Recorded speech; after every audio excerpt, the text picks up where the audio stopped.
Gente, quando o assunto é modificação de cabelo, eu peço que você tenha calma, porque esse assunto, ele é um assunto longo, mas eu prometo que eu vou tentar resumir para que você possa tomar uma decisão.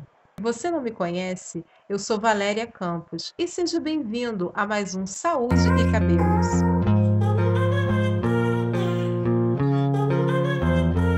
Então, gente, se você não sabe, de uma forma resumida, as químicas de transformação, elas são separadas por duas categorias. Então, existem as químicas que estão na categoria alcalina, que são as químicas que estão lá no final da tabela. Então, toda química alcalina, geralmente, ela tem um pH que pode variar 7, 8, 9, 10, 11, 12, 13. E se você não está identificando por número, vou lhe falar algumas das químicas que são alcalinas. Tioglicolato de amônia, que é utilizado para fazer permanente afro. Também o tioglicolato é utilizado para fazer alisamento definitivo. E também relaxamento, que é a soltura dos cachos. Também tem aquele primo que ele vive brigando, que são os da família 2-hidroxos. Sim, gente. Então, os hidróxidos, seja eles de lítio, de cálcio ou o próprio hidróxido, né, de sódio, né, eles também são químicas alcalinas destinadas para alisar, que, porém, com uma técnica adequada, nós conseguimos fazer relaxamento capilar. Agora nós vamos falar das químicas ácidas. Sim, as queridinhas do momento. Sim, a maioria das pessoas resumem essas químicas ácidas da seguinte forma: progressivas e botox. Se acharam? Conseguiram entender? Acredito que você conhece alguém que diz que faz relaxamento. Eu passo só um botox, solto e meu cabelo fica supimpa. Sim. E aí a sua dúvida aumenta. Melhor química. E isso é algo muito importante, nós conhecermos, né, a tabela do pH para que a gente não cometa erros de incompatibilidade química e soframos assim daquele terrível corte químico. Comenta aí, já sofreu de corte químico? Bom, isso é mais comum, né, do que as pessoas pensam e na sua grande maioria todos choram. Então, falando das químicas alcalinas, como o tioglicolato de amônia, o que acontece? O tioglicolato, diferentemente dos outros, dentro da tabela de pH, os nossos fios, ele tem um ponto considerado neutro. E algumas químicas elevam tanto esse pH, então o tioglicolato, dentre algumas químicas, ele consegue trabalhar ali numa escala tem de 8, de 9, de 10, 11, diferentemente de outros que elevam mais ainda o pH.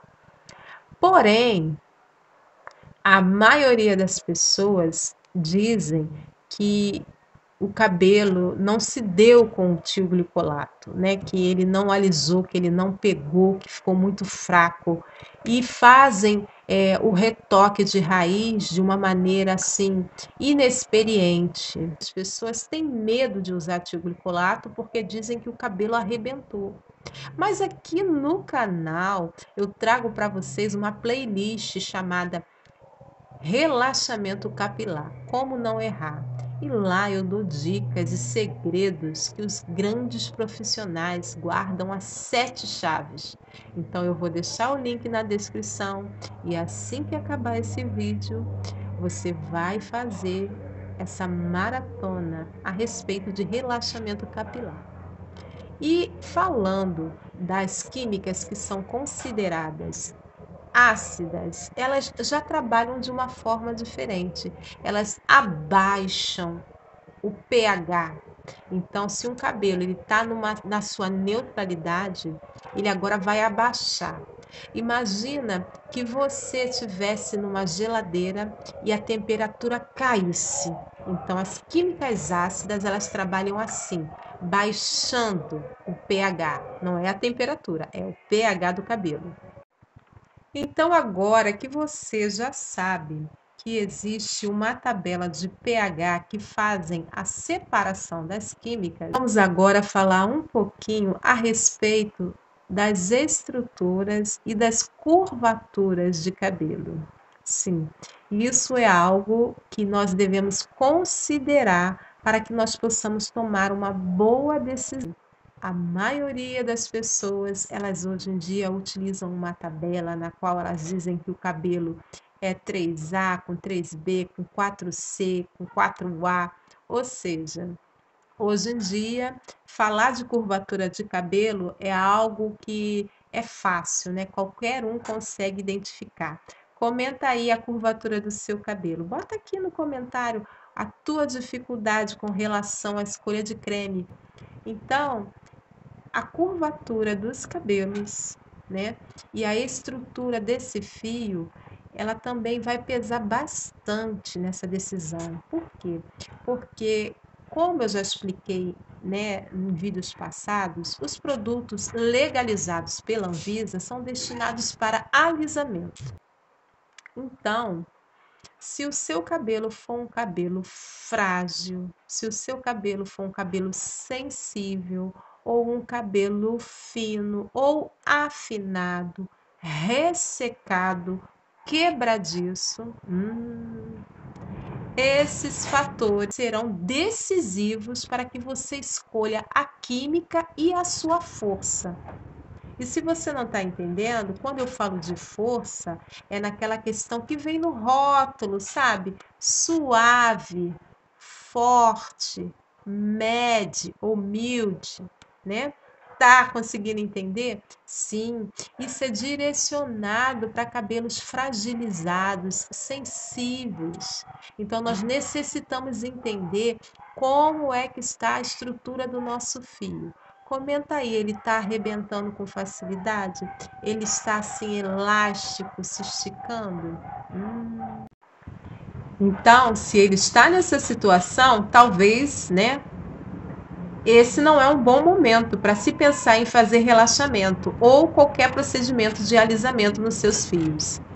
Mas outra coisa que nós devemos prestar atenção é no tempo de aplicação. Sim, nós não devemos exceder aquele tempo que está estipulado lá no rótulo de cada produto.